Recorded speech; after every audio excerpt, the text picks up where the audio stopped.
the first time it will be a great history manamu. I Yes, think we are doing all our best. I think coming 2 months will be crucial. Sir So we'll definitely break even ante అనిపిస్తుంది. ఒక 15 years క్రితం fitness లేని బస్సులు భయంకరంగా ఉండేవి sir. ఈ మధ్యకాలంలో అలాంటివి ఎక్కడ కనిపించట్లా. యాక్చువల్లీ చాలా నీట్ గా ఉంటున్నాయి బస్సులు. ఎందుకంటే మనము క్లీనింగ్ వ్యవస్థని మనము అది రీస్ట్రక్చరింగ్ చేయడం జరిగింది. కొన్ని ఆటోమేటిక్ వాషింగ్ మెషిన్స్ పెట్టాను, సిబ్బంది కూడా కేటాయించాను.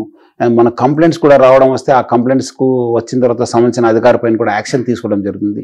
ఇట్లా రకరకాల మనము యాక్షన్ తీసుకోవడంతో మెయింటెనెన్స్ కూడా పెరిగింది. అల్టిమేట్లీ ఇట్స్ నథింగ్ బట్ మనం ఎంత క్లోజ్ గా మానిటర్ చేస్తే అంత మంచి పని జరుగుతుంది. అంటే ఒక టిపికల్ గవర్నమెంట్ ఆర్గనైజేషన్ నుంచి ఒక ఆల్మోస్ట్ లైక్ ప్రైవేటు మనకు కూడా తోటి వాళ్ళతో ఎట్లా మనము ఆర్గనైజేషన్స్ తో పోటీ పడే విధంగా మనము మా సంస్థను ముఖ్యంగా మన సిబ్బంది చాలా గ్రేట్. ఇక్కడ మన డ్రైవర్స్ కావచ్చు, కండక్టర్స్ మీరు చూస్తుంటే వాళ్ళు చాలా కష్టపడతారు. ఎందుకంటే నేను చాలా మంది పోలీసులు కానీ వేరే వాళ్ళు బాగా కష్టపడతారని కానీ బట్ నాకు అనిపించింది ఏమంటే ఆర్టీసీ సిబ్బంది బాగా కష్టపడుతుంటారు. మీరు చూస్తుంటే మా ట్రాఫిక్ లో ఇంత ట్రాఫిక్ లో ఇన్డిసిప్లిన్ పీపుల్, పబ్లిక్ ఎవరో క్రాస్ చేస్తుంటారు, మధ్యలో వస్తుంటారు, ఎవరో పరిగెత్తుంటుంది ఎక్కుతుంటారు. అంతా ఉన్నా మన వాళ్ళు ఎక్కడ కూడా కాన్సన్ట్రేట్ లూజ్ కాకుండా పనిచేయడం జరుగుతుంది. అదర్వైజ్ ఈ రోడ్లో మీరు ఈవెన్ హైవేస్ పోతే కూడా 2 వీలర్ వాళ్ళు విడిగా ఆటో వాళ్ళు వస్తున్నారు. బట్ మన వాళ్ళు చాలా పేషెన్స్ తోని ప్రజలు రోజు ఇప్పుడు మనము ఈ మహాలక్ష్మి స్కీమ్ వచ్చిన తర్వాత ఆల్మోస్ట్ 55 to 60 lakh పీపుల్ ని మనము రోజు గమ్యానికి చేస్తున్నా అంటే అది ఒక పెద్ద సాధనైనా అనిపించింది. So hats off to my drivers, conductors, supervisors who are doing a great job for the society and for the country. కానీ drivers and conductors health point of వ్యూలో డ్రైవర్స్ చూస్తే మోస్ట్ ఆఫ్ ద టైమ్స్ వాళ్ళు కూర్చునే ఉంటారు. So వాళ్ళకి heat produce అవుతూ ఉంటుంది actually. But doctors use to say that driving ఎక్కువ చేసే వాళ్ళకి కొన్ని రకాలైన హెల్త్ ఇష్యూస్ వస్తాయని.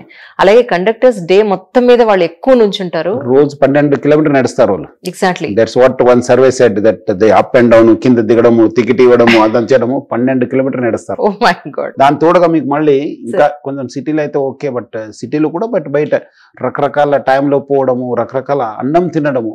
ఇక్కడ నుంచి మనం ఎక్కడో ఆదిలాబాద్కి వెళ్తాను, అక్కడ వేరే ఉంటుంది టేస్ట్, వేరే ఐటమ్స్, ఇక్కడ వస్తే వేరే. సో అది కూడా it is adding to their problems. Correct sir. Even water కానీ ఫుడ్ కానీ ఎక్కడైనా ఒక చిన్న ఇన్ఫెక్షన్ జరిగినా it is a big disaster for them.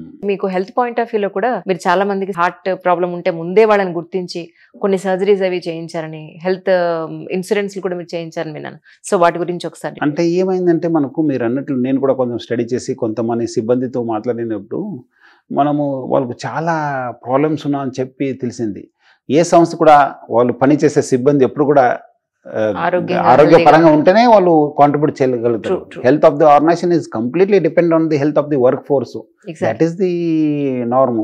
So ఇక్కడ చూస్తుంటే చాలా ఎక్కువ అనిపించింది. ముఖ్యంగా మనం హాస్పిటల్కి వెళ్తే కూడా చాలా మంది అక్కడ ఫెసిలిటీస్ లేక బయట హాస్పిటల్కి వెళ్ళేది, బయటకి హాస్పిటల్ వెళ్ళేది. ఇప్పుడు స్వంత మనము వెళ్తే మనకు ఒక ఫీలింగ్ వేరే ఉంటుంది. బయట హాస్పిటల్ వస్తే అక్కడ లైజన్ ఆఫీసర్ ఉండరు, వాళ్ళే తిరగాలి ఆ కౌంటర్ నుంచి ఈ కౌంటర్ నుంచి. కొంతమంది డబ్బులు ఇయ్యను, వాళ్ళు మీరు మీ సంస్థ డబ్బులు ఇవ్వలేదు, మీకు ట్రీట్మెంట్ ఇయ్యనని చెప్పి అట్లా చాలా అవమానకర పరిస్థితుల్లో వాళ్ళు ట్రీట్మెంట్ తీసుకుంటుంది. సో వాళ్ళు మొరాల్ బూస్ట్ చేయడానికి లేదు, మనమే మా హాస్పిటల్ని పెంచుకుంటాను. అందుకు first time almost 25 crores we have spent on the hospital. అక్కడ ఎక్విప్మెంట్స్ కావచ్చు, అక్కడున్న మనము కన్స్ట్రక్షన్ కావచ్చు, ఫెసిలిటీస్ ఇంప్రూవ్ చేయడానికి కొత్త కన్సల్టెంట్స్ తీసుకున్నాం. ఆల్మోస్ట్ ఈరోజు 100 పైన డాక్టర్స్ మన దగ్గర పనిచేస్తున్నారు. ఆల్మోస్ట్ ఆల్ బ్రాంచెస్లో ఉన్నారు. దాని కాకుండా మనము ఒక గ్రాండ్ హెల్త్ ఛాలెంజ్ అని చెప్పి స్టార్ట్ చేశాను లాస్ట్ నవంబర్లో 1 year బ్యాక్. ఒక 45 daysలో మొత్తం నా దగ్గర ఉన్న 50,000 మందిని మనము మొత్తం స్క్రీన్ చేయాలి.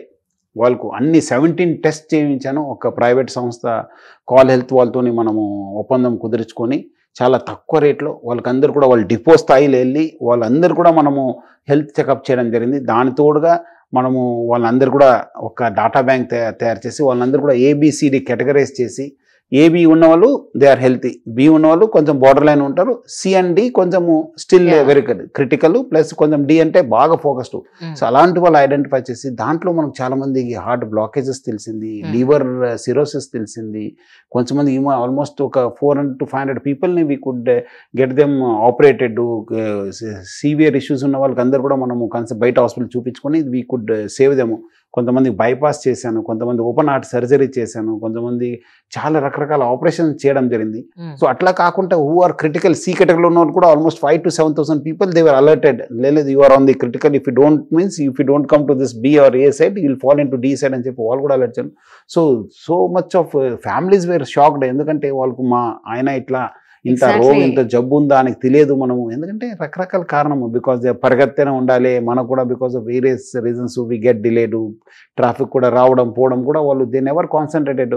మళ్ళీ వాళ్ళతో ఒక డైటీషియన్ కూడా మనం ఈచ్ డిపోలో అరేంజ్ చేసి డైట్ ఏం తీసుకోవాలని కూడా అరేంజ్ చేశాను. యోగా ఒక కన్సల్టెంట్ కూడా పిలిపించి ఎట్లా మినిమం యోగా బస్సులో కూర్చున్న బస్సులో అంటే at least minimum how much you to spend అని కూడా చెప్పడం జరిగింది. ఓవరాల్ దానివల్ల కూడా బాగా లాభం అయింది. ఇప్పుడు second stage also I'm planning, ఇప్పుడు 1 year అయింది, ఎట్లా మనము సంస్థ ఇవాల్వ్ అయిందని చెప్పి కూడా అది కూడా ప్లాన్ చేయడం జరుగుతుంది. Already we are in touch with some diagnostic people, కొంతమందితో మళ్ళీ మాట్లాడి వాళ్ళు కూడా మళ్ళీ again we want to start that campaign చేయడం జరుగుతుంది. ఒక్కొక్కసారి సార్ ఇన్స్టాగ్రామ్లో ఫేస్బుక్లో కొన్ని దేశ విదేశాల్లో ఉన్న వీడియోలు ఆర్టీసీ ఎలా నడుస్తున్నాయి, గవర్నమెంట్ బస్సెస్ అనేవి చూపిస్తూ ఉంటారు.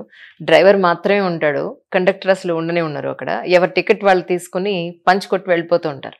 సో అలాంటి సిస్టమ్ మనకు అసలు ఇండియాలో రావడం అనేది పాసిబుల్ అవుతుందా సార్? డెఫినెట్లీ పాసిబుల్ అవుతుంది. We are working on it. మనం ఈ ఆటోమేటిక్ ఫేర్ కలెక్షన్ సిస్టమ్ అని చెప్పి అది అప్లికేషన్ కొంత మనం కూడా కసరత్ చేయడం జరుగుతుంది. కొంత ఆటోమేటిక్ ఎలక్ట్రానిక్ టికెటింగ్ మెషిన్స్ కూడా తీసుకోవడం జరుగుతుంది. కొంచెం స్వైపింగ్ కార్డ్ కూడా తీసుకురావాలని చెప్పి ప్లాన్ చేయడం జరుగుతుంది. ఓవరాల్ లాస్ట్ 7-8 years నుంచి మనము చెప్పొద్దు, కానీ ఇక్కడ కాదు వేరే ఎక్కడ కూడా ప్రజా రవాణా వ్యవస్థలు ఈ టెక్నాలజీని ఒక ఫోర్స్ మల్టిప్లయర్గా ఎవరు కూడా వాడలేదు. ఇటు గత 2 సంవత్సరాలు మనం కూడా కొంతమంది ప్రైవేట్ కన్సల్టెంట్, ఎందుకంటే మనకున్న వాళ్ళకి ఆ నాలెడ్జ్ ఉండదు, ఉన్న వాళ్ళు కూడా they never go out, they never know. So private నుంచి కూడా ఆ టెక్నాలజీ, ప్రైవేట్ నుంచి కూడా ఆ నాలెడ్జ్ తీసుకొచ్చి వాళ్ళ ద్వారా మనము వీఆర్ ట్రైంగ్ టు వర్కౌట్. దానివల్ల వచ్చే రోజు ఇప్పుడు ఎక్కడి నుంచో ఎక్కడ వెళ్ళాను, ఇప్పుడు బస్ ట్రాకింగ్ యాప్ తీసుకొచ్చాను, మన సోషల్ మీడియాలో మన టీమ్స్ పెట్టి మానిటర్ చేయడం జరుగుతుంది, మన మెయింటెనెన్స్ కూడా we have made it technology driven. So ఇట్లా రకరకాల మనము చేయడంతో కొంచెము ఎఫిషియన్సీ పెరిగింది. మనము క్యూఆర్ కోడ్ని మనం ఇంప్లిమెంట్ చేశాను బస్సెస్లో, మన బస్ పాసెస్ ఇవ్వడంలో, లాంగ్ రిజర్వేషన్స్ సిస్టంలో. సో ఇట్లా మనం టెక్నాలజీ కూడా డెఫినెట్లీ మీరు అన్నట్లు పాసిబుల్ సాధ్యమే. ఐ థింక్ కమింగ్ 1 year లో lot of developments have happen in this TSRTC. 2000 yearలో మేము డిగ్రీ చేసేటప్పుడు లేడీస్కి సపరేట్గా బస్సెస్ ఉండేవి. ఇప్పుడు ఏకంగా లేడీస్కి ఫ్రీయే చేసేసారు. కానీ కరెక్ట్గా యూటిలైజ్ అవుతుందని అనుకుంటున్నారా సార్? ఏ పర్పస్ మీద అయితే మీరు లాంచ్ చేశారు? ఉంటుంది కొన్ని అక్కడక్కడ కొన్ని అబ్రేషన్ ఉండొచ్చు, కానీ బట్ ఓవరాల్ చూస్తుంటే definitely women have got empowered. They are coming to, మొన్న సర్వే చూసాను, they are coming for health purpose కోసం ఇక్కడ సిటీకి వస్తున్నారు, దగ్గర ఉన్న టౌన్స్కి వెళ్తున్నారు అని చెప్పి తెలిసింది. కొంతమంది బస్ ఎక్కిన వాళ్ళు కూడా they are able to go to, కొంతమంది పెద్దవాళ్ళు కూడా who could not afford they are visiting some temples, కొన్ని మంచి ప్లేసెస్కి వెళ్ళడము. ఫ్రీక్వెన్సీ పెరిగింది, వాళ్ళు కూడా టెంపుల్స్ లో రష్ పెరిగింది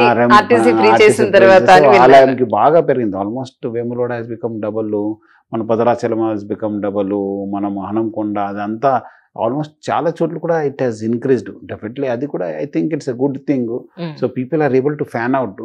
సో ఇనిషియల్లీ కొంచెం ఏ స్కీమ్ అయినా ఏది మనం ఫ్రీ పెడితే మీరు ఆ షాప్ లో చూస్తే ఒకటేసారి గుమ్ కొడతారు, అట్లానే మా బస్సులో కూడా కొంత ఇమీడియట్లీ. బట్ మనం thanks to our drivers and conductor supervisor officers ఎక్కడ కూడా చిన్న సంఘటన కాకుండా మనం కూడా 48 గంటలు సరే ప్రభుత్వం ఇచ్చిన ఆదేశ ప్రకారం ఓన్లీ 48 గంటల్లో మా ఆ స్కీమ్ని ఇంప్లిమెంట్ చేసేయగలిగాను.